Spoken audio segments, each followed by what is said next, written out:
Buongiorno, benvenuti alla TG Sicilia. Le principali notizie. È il gran giorno della festa di Sant'Agata a Catania. A dare l'avvio alle celebrazioni di oggi il solenne pontificale in cattedrale presenziato dal cardinale Zuppi, presidente della CEI. Sant'Agata ha ricordato debole e fortissima. Intanto il giro esterno della processione di Sant'Agata si è concluso alle 6 del mattino. La pioggia di ieri sera, dopo una giornata di sole, non ha allontanato i devoti, tanti anche i turisti. Don Ciotti incontra la Sicilia, 100 passi verso il 21 marzo, data della 30ª giornata della memoria e dell'impegno che si terrà a Trapani. Oggi tappa Ragusa.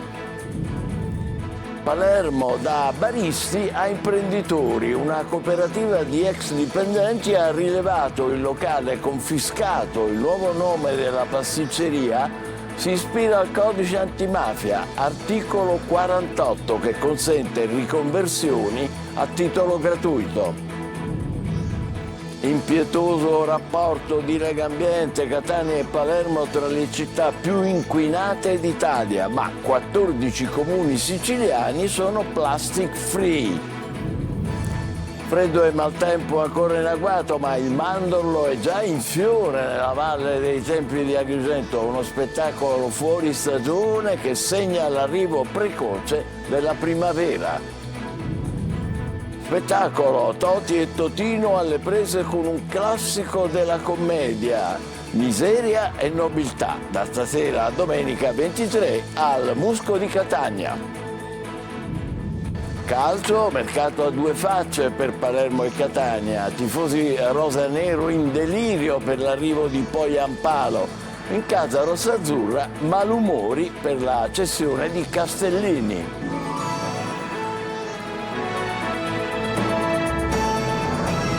Bentrovati, è il grande giorno della festa di Sant'Agata a Catania. A dare l'avvio alle celebrazioni di oggi il solenne pontificale in cattedrale presenziato dal cardinale Zuppi, presidente della Conferenza Episcopale Italiana. Sant'Agata, ha sottolineato, debole e fortissima.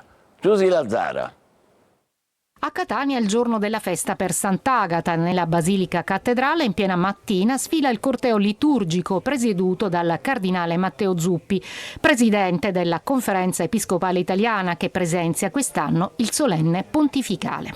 La nostra Sant'Agata, e dico nostra perché l'amore unisce, che è debole e fortissima, che ci spiega con la sua vita, peraltro giovanissima, e ce lo spiega non dando lezioni, dando istruzioni per l'uso senza mai usare, no?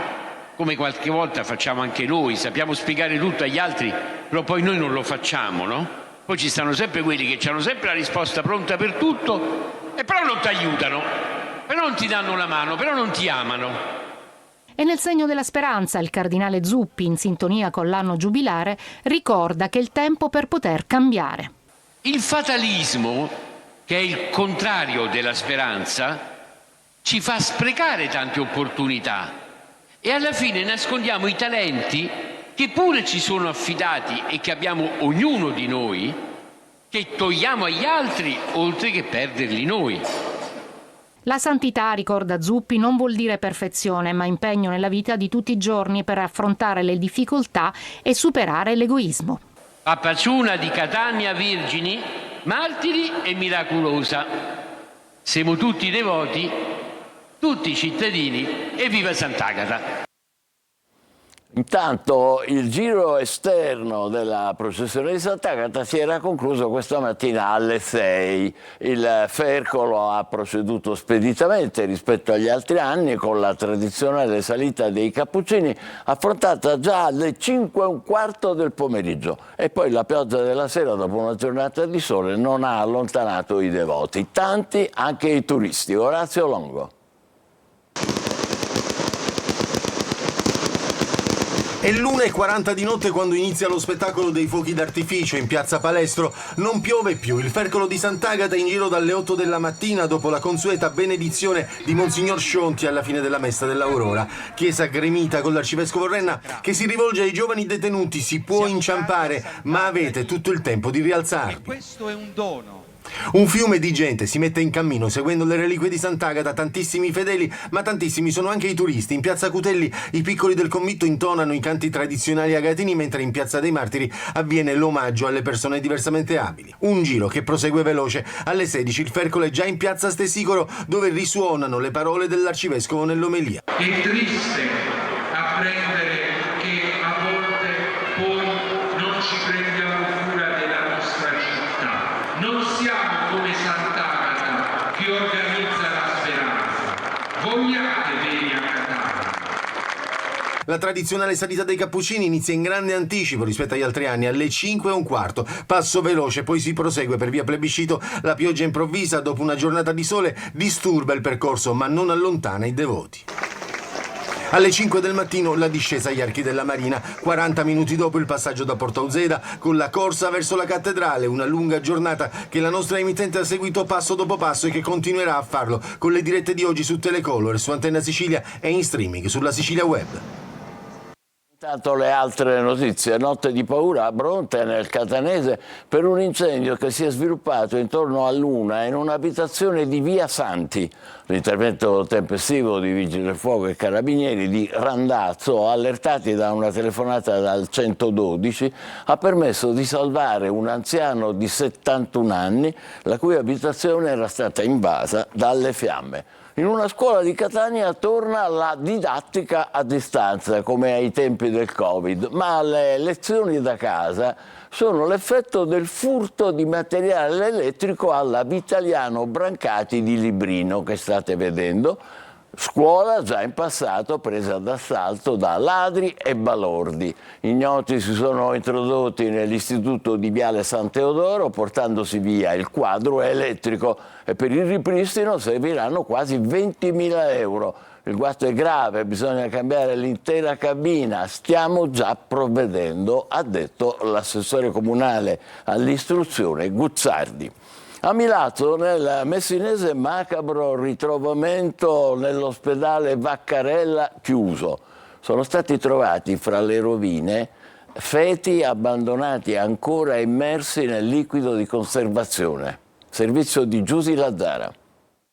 Erano ancora lì, fra le macerie dell'ospedale abbandonato Vaccarella a Milazzo, nel messinese, il macabro ritrovamento dei feti abbandonati ancora immersi nel liquido di conservazione in alcuni barattoli di vetro.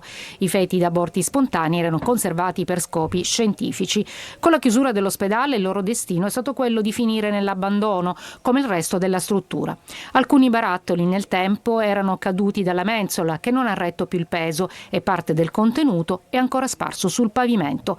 Qualche anno fa, a far riaccendere l'attenzione su quei contenitori era stata una baby gang che era entrata nella struttura e aveva rubato un barattolo. Quanto avvenuto fuori è stato davvero sconvolgente, ha detto il sindaco di Milazzo Midili. La disponibilità dell'amministrazione vuole accogliere i feti conservati all'interno in una zona del nostro cimitero comunale per consentire di avere una degna sepoltura. E l'ASP ha annunciato di aver richiesto fondi per la demolizione e la riqualificazione dell'area, mentre il direttore generale dell'ASP di Messina, QC, ha fatto sapere di non essere mai stato a conoscenza della situazione. Intanto si sta indagando anche per ricostruire quanto accaduto e chi sapeva della presenza di quei feti. Questo a Milazzo. Intanto a Comiso, nel Ragusano, un uomo ha tenuto nella sua casa per 2 anni il corpo della madre morta. È un infermiere che è stato denunciato per occultamento di cadavere e truffa aggravata. Il corpo mummificato della donna 96enne è stato trovato in camera da letto. A fare la scoperta la polizia, che è intervenuta dopo la segnalazione di un furto. Altri argomenti. Don Ciotti incontra la Sicilia. 100 passi verso il 21 marzo, data della 30ª giornata della memoria e dell'impegno, che si terrà a Trapani. Oggi tappa a Ragusa. Veronica Barbarino. Il vento della memoria semina giustizia e questo vento è arrivato anche a Ragusa. Lo ha portato Don Luigi Ciotti in una delle numerose iniziative che si susseguiranno su tutto il territorio regionale fino alla 30ª giornata della memoria dell'impegno che si terrà a Trapani il 21 marzo. Ragusa è quindi uno dei 100 passi verso la giornata in cui riflettere sulla memoria delle vittime della mafia, sulla gestione dei beni confiscati, sulla giustizia rigenerativa e sul monitoraggio civico. Centinaia di familiari da ogni parte d'Italia si incontrano lì. Quindi non è un evento, non è una cerimonia, ma è una memoria viva. E la memoria viva è quella che deve tradursi tutti i giorni in responsabilità e in impegno. Se no diventa la retorica della memoria. Il fondatore, presidente di Libera e del gruppo Abele, ha incontrato autorità e circa 1000 studenti delle scuole della provincia per sensibilizzare le nuove generazioni sull'importanza della legalità e dell'impegno contro le mafie. L'impegno deve essere quotidiano, comincia dalle piccole cose, dall'assunzione da parte di ciascuno di noi della propria responsabilità. Diventiamo responsabili per essere poi delle persone che rispettano le leggi e collaborano per costruire dei percorsi di giustizia. Tra le prossime tappe, Ispica, Noto e Catania. E a proposito di impegno, ecco una storia che viene da Palermo. Da baristi a imprenditori, una cooperativa di ex dipendenti ha rilevato un locale confiscato e il nuovo nome della caffetteria si ispira al codice antimafia, articolo 48. Vediamo perché. Marco Cullà. Da ex lavoratori a gestori di un bar. Sono i 9 dipendenti impiegati nel bar Chantilly 2 a Palermo, sequestrato nel 2019 e poi confiscato nel febbraio 2021 a un imprenditore. Ora gestiranno il locale attraverso la cooperativa che hanno costituito e la nuova insegna del bar sarà articolo 48, ispirandosi al codice antimafia. Articolo 48, che è il nome che loro hanno scelto, che sarà il nome di questa gestione, fa proprio riferimento al decreto legislativo 159. Ed eccoli mentre sono al lavoro per avviarsi verso la riapertura del locale, da impiegati sottopagati e spesso anche in nero ad imprenditori. È un compito che cercheremo di affrontare con molta umiltà. Sappiamo che ci saranno delle difficoltà e che la fortuna nostra è che non siamo soli. Ecco, siamo seguiti. E in questo percorso ci sono state anche intimidazioni e atti vandalici per scoraggiarli nel raggiungimento del loro obiettivo. Stavano riuscendo ad aprirlo, ma sicuramente ci sarà stato movimento e hanno dovuto fermarsi. Tutto qua, come puoi vedere, è tagliato. All'inizio noi tenevamo tutto qua, tutto quello che utilizzavamo, gli strumenti per fare cocktail e tutto quanto. Abbiamo deciso di levare tutto perché volevamo pensare che erano soltanto tipo atti vandalici da ragazzini. Invece abbiamo capito che erano proprio dispetti. Il locale è rimasto chiuso dall'estate per lavori di ristrutturazione che verranno presto ultimati per consentire con la cooperativa il rilancio dell'attività tra primavera e estate. Zafferana e Tunea sentono esplodere dei colpi di arma da fuoco, i carabinieri accorrono e grazie al fiuto dei cani King e Loki trovano in un'abitazione un fucile automatico, 2 carabine e svariate cartucce. A Palermo aveva dichiarato ricavi per un solo euro in 2 anni, ma i finanzieri hanno accertato che invece di €1 una discoteca aveva incassato 1 milione. Il locale era molto attivo nell'organizzazione degli eventi che promuoveva anche sui social. A Trapani c'erano 139 veicoli abbandonati in una discarica abusiva scoperta e sequestrata dalla Guardia di Finanza. È un terreno di 4.000 metri quadrati carico di rifiuti ingombranti che avrebbero potuto contaminare i terreni circostanti. Il titolare è stato denunciato. Adesso la malaria di Sicilia. È impietoso il rapporto di Legambiente, Catania e Palermo tra le città più inquinate d'Italia, con elevati tassi di polveri sottili e biossido di azoto. In compenso però 14 comuni siciliani, altri, non Palermo e non Catania, sono plastic free. Tonino De Mana. Catania e Palermo tra le più inquinate d'Italia, ma il report di Legambiente è impietoso anche per Siracusa, Ragusa, Messina, Caltanissetta, Trapani ed Agrigento. In pratica 3/4 di Sicilia è alle prese con elevati tassi di polveri sottili PM10. Si salva soltanto Enna. Aria irrespirabile e centri urbani presi d'assalto dalle auto, a dimostrazione che, nonostante gli sforzi, il percorso di una mobilità sostenibile è ancora tortuoso. A Catania, la stazione di rilevamento di Viale Vittorio Veneto ha fatto registrare il maggior numero di sforamenti, con 46 giorni nei quali è stata superata la soglia limite dei 50 microgrammi per metro cubo di PM10. Sforamenti e smog, osserva Legambiente, sono il segno di un problema strutturale in molte aree urbane. L'associazione ambientalista ricorda che il 2030 è alle porte, servono scelte coraggiose. Ora è fondamentale investire nella mobilità sostenibile, potenziando il trasporto pubblico e rendendo le città più vivibili con spazi pedonali e ciclabili. Dall'impietoso report di Legambiente presentato a Milano ai confortanti dati di Plastic Free illustrati a Roma, premiati ben 14 comuni siciliani: Avola, Belpasso, Caltanissetta, Camporotondo Etneo, Cefalù, Enna, Favara, Furci, Mazzara del Vallo, Modica, Roccalumera, Santa Teresa, Scicli e San Vito Lo Capo. Complimenti a queste amministrazioni. Adesso andiamo a Siracusa, dove la zona commerciale di via Tisia è piena di negozi chiusi. La crisi si fa sentire, ma si dà da fare anche il comune, con un parcheggio prima aperto e poi chiuso. Francesco Aloi. Negozi chiusi, non per il giorno di riposo, ma per sempre. È la triste realtà dell'area commerciale di via Tisi e via Piti a Siracusa. Il comune aveva realizzato questo parcheggio per incentivare il commercio, ma da qualche giorno è stato chiuso. Tutto per un errore. Da piano regolatore qui dovrebbe esserci un'area verde. Il Consiglio Comunale all'unanimità ha deliberato e votato la riapertura immediata del parcheggio. E pensare che i lavori di riqualificazione si sono conclusi da alcuni mesi. A quanto pare, però, marciapiedi larghi e panchine non bastano e l'umore nero dei commercianti dice tutto. Che ci sono oltre 80 attività commerciali e non ci dimentichiamo che queste 80 attività commerciali danno occupazione a oltre 240 famiglie. Vogliono una scossa, un qualcosa che possa fare rinascere il commercio in quella che dovrebbe essere una delle principali vie dello shopping della città. Occorre intervenire subito, perché da via del commercio si sta trasformando in cimitero del commercio e queste immagini ne sono testimonianza. Questo a via Tisi, a Siracusa, dalle strade ai cieli, perché questo è un mercoledì complicato per chi viaggia in aereo, per 2 scioperi che sono in corso. Il primo a carattere nazionale durerà 24 ore e interessa diversi scali in tutta Italia.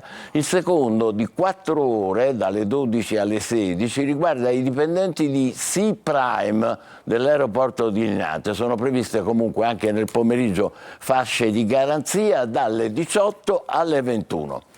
Lasciamo gli scioperi e passiamo a una bella storia. Anche se il freddo e il cattivo tempo sono ancora in agguato, il mandorlo è già in fiore nella Valle dei Templi di Agrigento. È uno spettacolo fuori stagione che segna l'arrivo precoce della primavera. Davide Sardo. Un'atmosfera magica avvolge la Valle dei Templi di Agrigento. I mandorli, protagonisti indiscussi di questo paesaggio, sono già in fiore. I loro delicati petali bianchi e rosa chiaro incorniciano le antiche rovine, regalando uno scenario di rara bellezza che richiama l'attenzione dei visitatori e appassionati.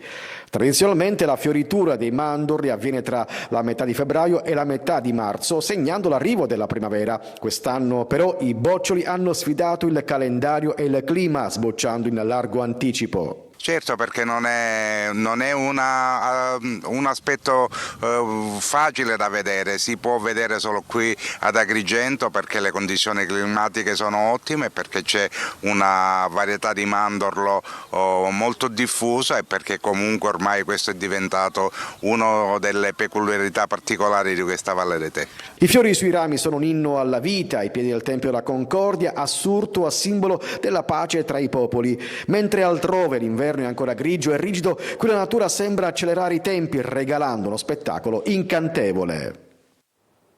Altro spettacolo, Toti e Totino alle prese con un classico della commedia, Miseria e Nobiltà, da stasera fino a domenica 23 al Musco di Catania. Orazio Longo. Siamo d'accordo su una cosa, Miseria e Nobiltà non è un film italiano, è un capolavoro mondiale. È un capolavoro mondiale veramente, la struttura di quel film è pazzesca, la comicità che è data anche da uno sguardo, da movimenti, è la cosa, poi Totò.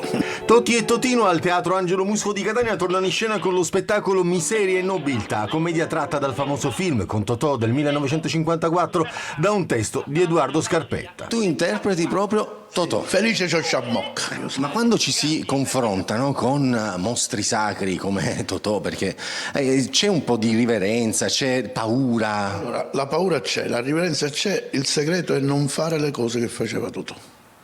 Quelle te le devi personalizzare, perché andare a richiamare determinate cose non te lo puoi permettere. Diretto da Giampaolo Romania, lo spettacolo prodotto dall'Associazione Culturale ABC con le scene di Salvo Manciagli e i costumi di Graziella Torretti. Ho saputo che alla fine del teatro poi tu cucini per tutti gli ospiti che vengono a vedere. Ma chi te l'ha detto questa cosa? Perché non ho detto. Io non ero ancora, ma poi io non so cucinare, scusami. Molto divertente. Vabbè, il momento della nostra pausa, tra poco per il calcio, il grande entusiasmo per l'arrivo a Palermo del finlandese Poyampalo e poi il Catania che si prepara alla sfida col Monopoli. State con noi.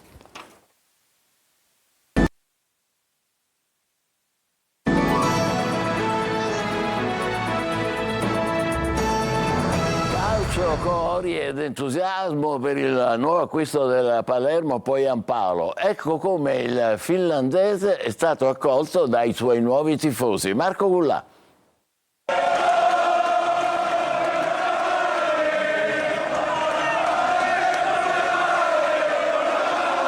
Oltre 500 tifosi del Palermo ieri hanno accolto così il neoacquisto Joel Poyampalo. Entusiasmo alle stelle per l'ingaggio dell'attaccante finlandese acquistato dal Venezia, che nel pomeriggio ha salutato i tifosi accorsi allo stadio. Forza Palermo!